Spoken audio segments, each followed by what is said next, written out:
अस्सलामुअलैकुम, कैसे हैं आप सब? उम्मीद करती हूँ खैरियत से होंगे। सबसे पहले मैं इस मैसेज का आपको रिप्लाई करना चाहूँगी कि इसमें मैंने आपको एक वीडियो अपलोड की थी, tips to pass PPSC test, कि पीपीएससी का टेस्ट किस तरह से पास करना है। उसमें मैंने आपको बताया था कि अगर आप 16 की तैयारी कर रहे हैं तो उसमें आपने कौन-सी चीज़ें कवर करनी है, और अगर आप 17 के लिए अप्लाई करना चाहते हैं तो उसमें आपने कौन-सी चीज़ें कवर करनी है।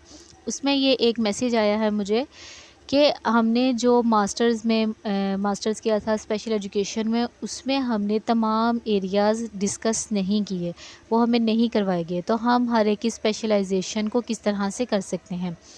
तो इसमें मैंने आपको यही चीज़ क्लियर करने की कोशिश की थी कि आपने सब एरिया, जैसे कि विजुअली इम्पेयर्ड, फिज़िकल हैंडीकैप, या जो दूसरे हैं, इन सब के बारे में आपने नहीं पढ़ना। आप अगर हेयरिंग इम्पेयरमेंट के लिए टेस्ट दे रहे हैं, डेफ़ के लिए टेस्ट दे रहे हैं, तो आपने सिर्फ़ और सिर्फ डेफ़ को ही फ़ोकस करना है। मैंने आपसे ये कहा था कि आपने बाकी एरियाज़ को टच नहीं करना। लेकिन अगर आप 16 के लिए टेस्ट दे रहे हैं तो आपने मास्टर्स में जो 12 बुक्स पढ़ी थी, अब वो बुक्स कौन सी हैं, जो कि हैं introduction of special education, management, speech and language, और फिर आपने करिकुलम पढ़ा था, इंस्ट्रक्शनल स्ट्रेटजीज़ पढ़ा था, और ये जो आपने 12 बुक्स पढ़ी थी कि how to teach English, Urdu, math, फिर ये लेसन प्लान पढ़ा था, इन सब के बारे में आपने पढ़ना है। 16 में इन सब के बारे में आता है, ठीक है। लेकिन जो 17 है उसमें सिर्फ़ और सिर्फ आपका हेयरिंग से रिलेटेड ही आएगा। होप सो कि अब आपको समझ आ गई होगी कि आपने 16 की तैयारी किस तरह से करनी है और 17 के लिए प्रिपरेशन किस तरह से करनी है। तो चलिए अब हम अपने नेक्स्ट एमसीक्यूज़ डिस्कस करते हैं। Audiometry is performed with an electronic aid called.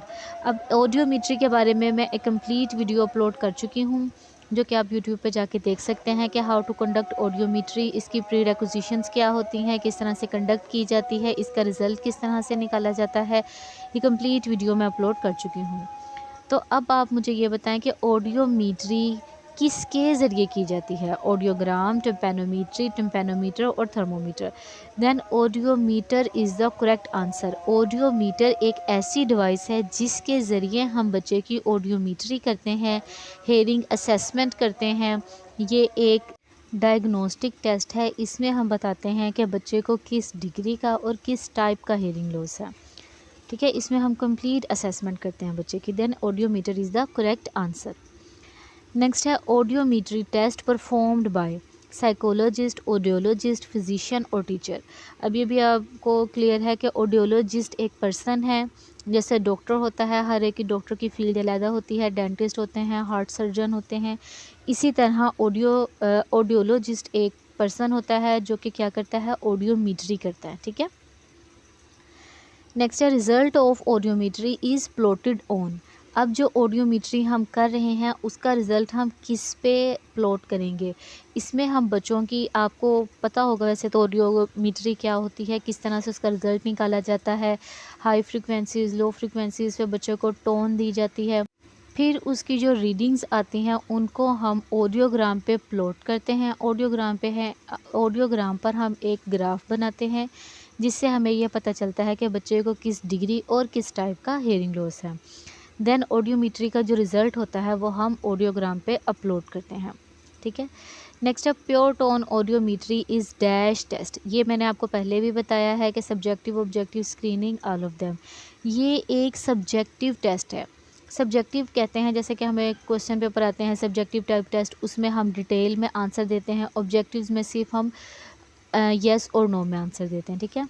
और स्क्रीनिंग भी हमें सिर्फ और सिर्फ ये बताती है कि बच्चे को हेयरिंग लॉस है या नहीं। तो जो सब्जेक्टिव टाइप टेस्ट है वो हमें किस तरह से पता चलता है, ऑडियोमेट्री से हमें पता चलता है कि बच्चे को किस डिग्री और किस टाइप का हेयरिंग लॉस है।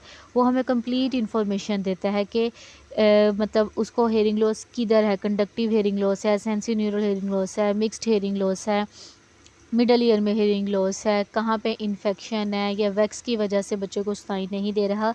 तो ये एक सब्जेक्टिव टेस्ट है, ये हमें बच्चे को पूरा का पूरा बताता है कि कहाँ पे आपको डैमेज आ रहा है, ठीक है। तो ये एक सब्जेक्टिव टाइप टेस्ट है। नेक्स्ट है जी टिम्पैनोमेट्री इज़ डैश टेस्ट। अब जो टिम्पैनोमेट्री है वो एक ऑब्जेक्टिव टाइप टेस्ट है। मैं आपको टिम्पैनोमेट्री के बारे में थोड़ा सा बता देती हूँ कि जो ऑडियोमीटर होता है वो हमारे पूरे के पूरे कान को चेक करता है, means outer ear, middle ear, inner ear. कहीं पे भी कोई मसला है ऑडियोमीट्री से हमें पता चल जाता है।